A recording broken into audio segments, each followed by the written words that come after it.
Take your motor, hook it in your chain just like this. Set it down in there. So you hook the sprocket, the chain goes over the sprocket, right? Yes. And you take a washer with the hole, put it on the back side in the center.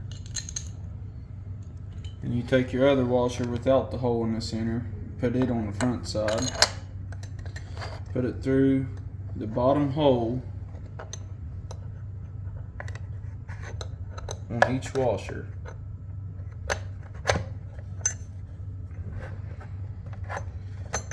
And you start your bolt in your bottom hole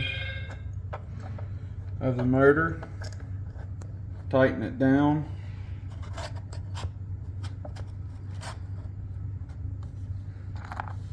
and you start your top bolts.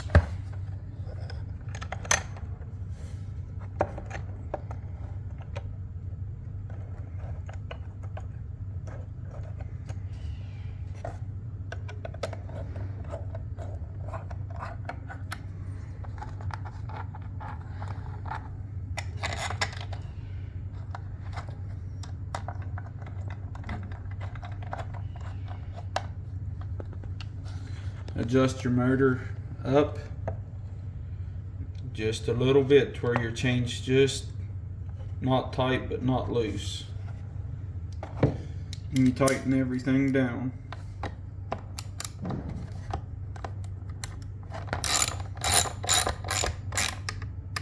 Don't go too tight, just snug them up.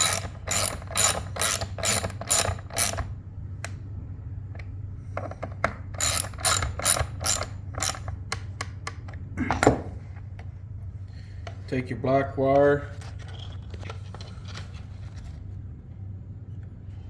that goes on the bottom of the motor.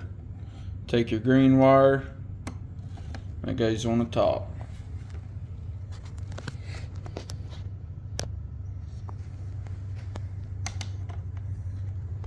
Anything special about the chain at this point? No, it just Needs to have pretty a, much it needs to have a little bit of play but not a bunch. Okay.